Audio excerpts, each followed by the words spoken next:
Hey, what's going on, everyone? This is Terry Brookhart, and you are listening to the MLM Hero Radio. If you're anything like me, then you know that MLMs can be amazing business opportunities. But the major issue is, what do you do if you don't want to bug family members and friends? How do we recruit the best players into our downloads? This podcast is the answer to those and other grilling questions about MLMs as I've learned. My name is Terry Brookhart, and welcome to the MLM Hero Radio. So I've always loved cooking. In fact, my grandmother was a large contributing factor to the whole reason why I went to culinary school in the first place. I'm from Pennsylvania originally, and I went to a community college up in Harrisburg. But I didn't realize how amazing my grandmother was at cooking. She always told me that when I was going to school, Terry, you'll always be a chef, but I'll always be a cook. And what she meant by that is she grew up in a large family, and I'm from a large family. She had 35 grandchildren, not including great-grandchildren, so I have 30 plus cousins. So I come from a large family. And we'd always get together a few times throughout the year, usually around holidays, and she would often cook at these events because my cousins and extended family would always come up to our house for these events, whether they're barbecues for the 4th of July or whatever. But anyway, around Thanksgiving and Christmas, she would always cook 40 plus pies in a single conventional oven all in one day. To put it in perspective, this is one of those coil burner, rinky-dink ovens that you can find anywhere. Most people have them. 2 racks. She would put 3 pies on the bottom and 3 pies on the top, and she'd rotate them periodically. But anyway, I'm talking about 40 plus pies in this one oven all in one day, and I'm talking about from scratch. So she made the pie crust, she peeled the apples, chopped the apples, made the dough, the filling for the pumpkin pie, strawberry pies, and usually with 5 or 6 different flavors. She'd cook them all and cool them all in one day and then bag them in gallon Ziploc bags. Needless to say, that's a very impressive feat for an old lady, knock on wood, and God rest her soul. But for her to be able to put out that much from just one oven is impressive. Now, going through school, it was a process in of itself because I didn't really work all that hard in school. I was a solid C student throughout college. I should have, in hindsight, put more energy into it, but I didn't, and it is what it is. However, I did learn a lot about my general interests and things that I wanted to pursue, and I made some amazing connections because of it. Had I not gone to college, I really do 100% believe that I would not have made it to where I am today, not in this particular trajectory. And it's not because of going to school in and of itself, whether that was necessary or not. It's the fact that I went down the culinary path and went to school. It was a catalyst for my personal development and the connections that I made. The people that I met led me to move several different places, work in several different restaurants, and meet certain people that made a direct impact on my life.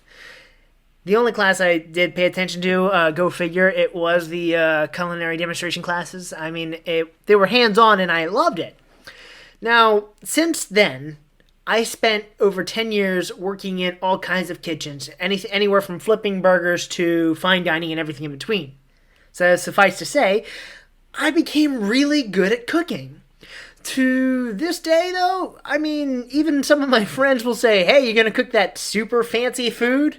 Like blueberry gastriques and demi-glasses and this, that, and the other, good stuff. But once in a while, I'll make higher-end dishes, but most of the time it's just, easy casual food. And I can use pretty much any piece of equipment that's in a kitchen, and I can make any amazing meal with little to no equipment in of itself. And I'm talking about knives, cutting boards, no matter if they're the plastic super thin ones or an actual cutting board. But I've worked in really massive, large scale kitchens with gas burners and all that stuff to tiny apartment kitchens. And one of the biggest things in working in all different types of restaurants, a cook's number one asset in their toolkit is to know how to improvise. Now, one of my favorite things about cooking for my friends, some of their houses were, like I was saying, amazing. Double convection ovens, and convections are the ones with the little fans in the back, so that way it cooks a little more evenly. A sink in the island with dual garbage disposals. They had a wire rack above the island that had all their high-end pots and pans ready to grab, just spinning around. I mean, the kitchens were amazing, and it was just really easy to work in those kind of kitchens. Then I think about, like I said, the apartments. I've worked in tiny kitchens where I would be using Walmart aluminum pans, the coil burners, like I was saying earlier. The garbage disposal kept breaking, and I could cook the same kind of food in the higher end kitchen as I could in the apartment kitchen. In fact, there was this one place where that I was living that the fridge was in the corner and it was tucked beside the stove. And every time I opened up the fridge door, it wouldn't open up the whole way because the door kept smacking the closet next to it. So I don't know how they actually fit the fridge in there in the first place, but it was a very tight space. And when me and my roommate would make family meal for our friends, and it's just two people, it was cramped because we were touching each other's elbows the entire time. Now, I promise this is going somewhere with MLM. Just stick with me here, all right?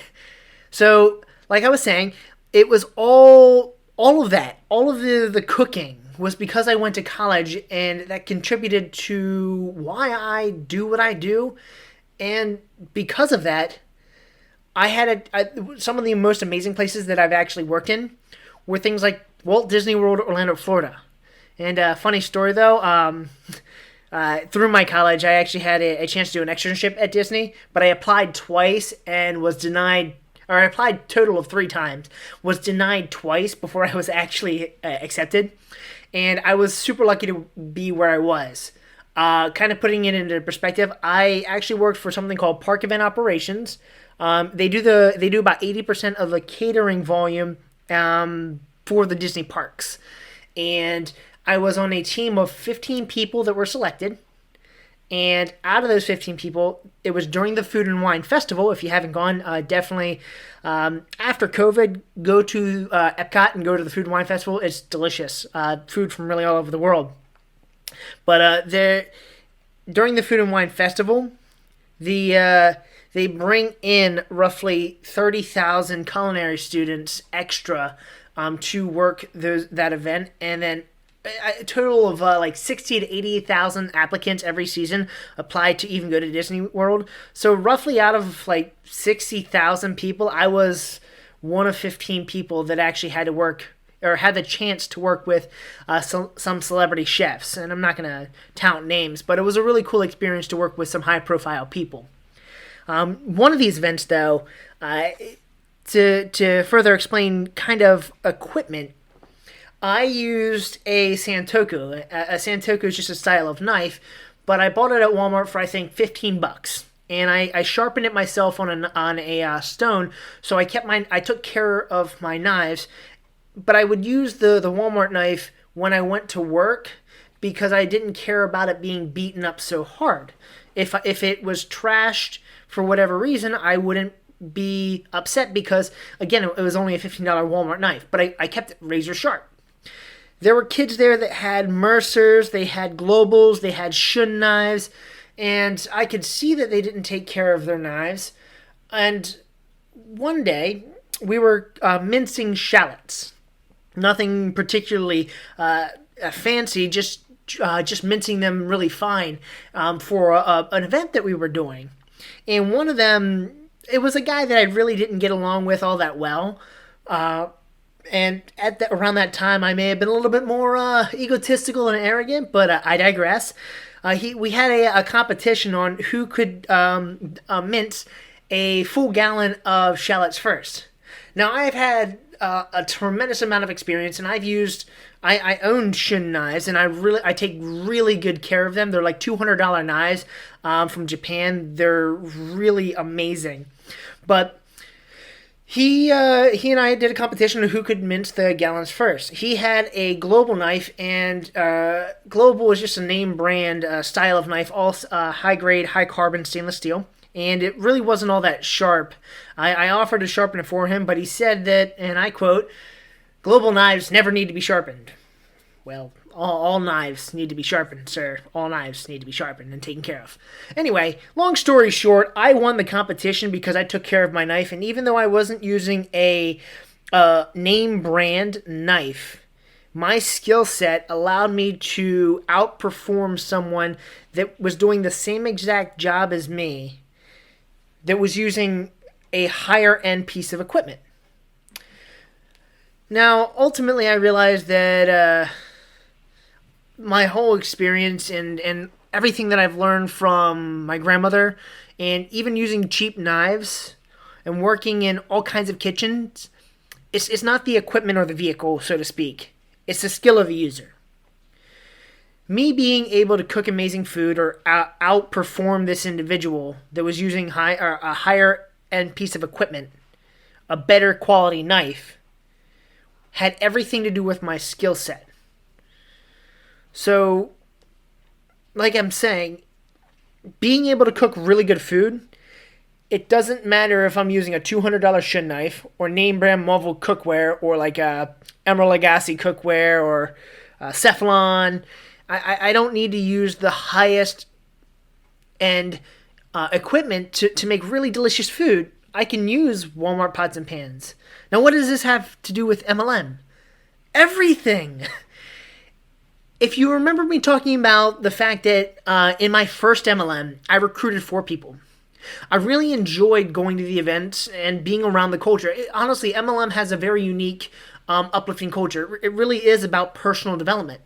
However, in less than a year, bleeding money out the wazoo and literally doing nothing with that MLM, I blame them for my failure. I thought that because it was a scam, or I thought it was a scam because of that vehicle that I was preaching about financial success. And it didn't, or they were preaching about financial success, and that didn't make me rich. But all the people that I have looked up to I looked up and did have success with the MLM were not in my MLM. So I started comparing myself to all these successful people that weren't in my MLM that did have success. But really though, speaking of kitchens, does cooking in a kitchen with all the bells and whistles help? Of course it does, but only to the degree of the cook's ability to use it. If someone doesn't know how to use an immersion blender or know what a mandolin is, it isn't going to help them anyway. Now, food that is cooked by an expert in a crappy kitchen is going to be delicious. It's the same thing with MLM. I promise. As part of the reason why you'll never hear me mention the MLM that I'm in on this podcast, because I don't care what MLM you're in. If you love it, stay in it. Your skill level has nothing to do with the MLM that you're in. And the skill level that every network marketer needs to have is marketing. It's called network marketing for a reason, even though it's largely misnamed, but that's another point. And even more than marketing, though, I realized that there were ways to auto-recruit people with sales funnels that I needed to market instead of prospecting to. Remember, marketing pulls people to you, prospecting pushes people away from you. So I created a system that was based off of what the top MLMers were doing. It's this podcast. It's the MLM Hero Masterclass. It's my application funnel for my actual MLM. It's the video courses of the best tips in the industry that I put together for my downline. If you remember in the last episode, though, I was talking about the difference between sales and marketing. And there are guys like Joe Polish that say, sales is what happens face-to-face, while marketing is any action that gets them to your face. So I sold wine to people at events. I would conduct the sale and I would close the sale face-to-face, and exchange money immediately. Marketing is, how did I get people into the door? What actions did I take to get the person to come to me in the first place? Now, Facebook and Instagram posts about how you work from home, or how much money you make while you sleep, or even drinking a protein shake while at the gym is not marketing, contrary to popular belief. It's annoying. Nobody likes that. It's prospecting, and it pushes people away. Nobody cares if you're in the gym and you're making money. If I offend people, it is what it is, but that's the reality of the situation. That is not marketing. Now, I do want you to understand what the difference between an offer and a product are, because you can market to people and get them to you, but ultimately you are the same as everybody else in your MLM.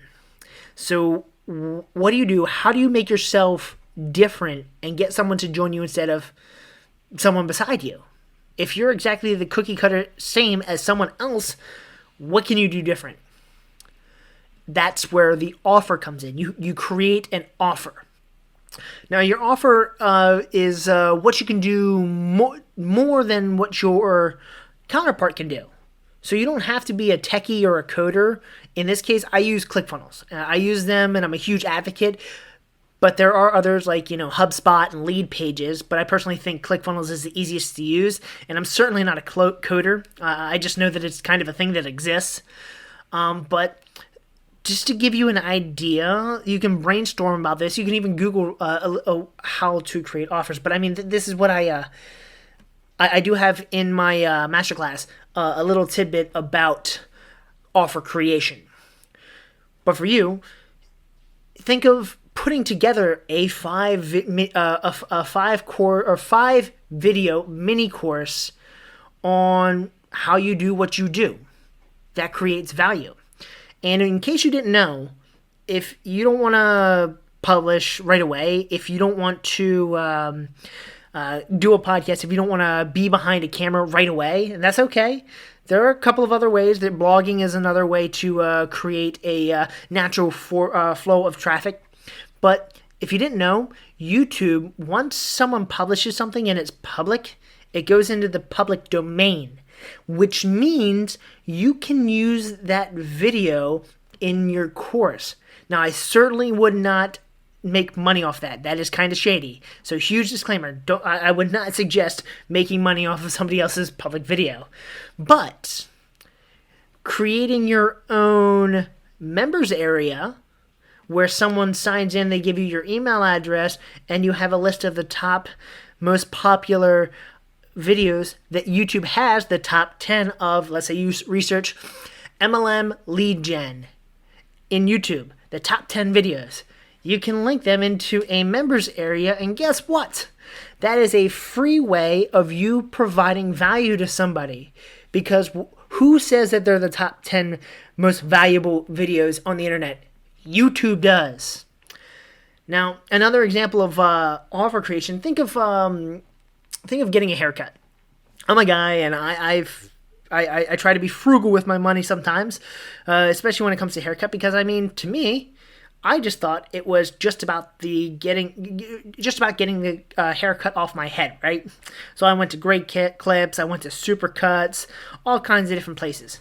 If you've ever heard of Sports Clips, it's different. They actually have an offer. For about the same price, you can get a haircut for just like anywhere else, and you can stop there. But for like $15 more, they created an offer around it that takes maybe 10 minutes, and it's a whole lot more. They have a little massager that massages your shoulders. They have this hot towel that they put on your face. They rub your face through the towel. So it's like a deep massage. It's a manly spa kind of thing, which is really cool. And it costs them virtually no money and only like an extra 10 minutes of time for $15 more.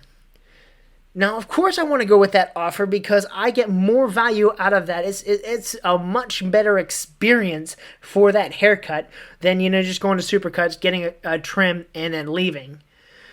I hope this is kind of making sense and some light bulbs are going off. It's how you are different is based on the offer that you are giving to somebody. What sets you apart is the differences in your attractive character, your flaws, and what the thing, your story basically, and then beyond that, for the product that you're putting in front of somebody, whether it's an MLM product or service or just your opportunity as a whole, it's that whole concept of everything that you can bundle together, create an offer out of it, because if you're able to offer more than your competition for the same base product at little to no cost to you, your chance of actually getting that customer to come to you, those odds increase dramatically. Anyway, as always, leave a comment, review, tell me how you like this information, what I can do better, and I will see you guys in the next episode.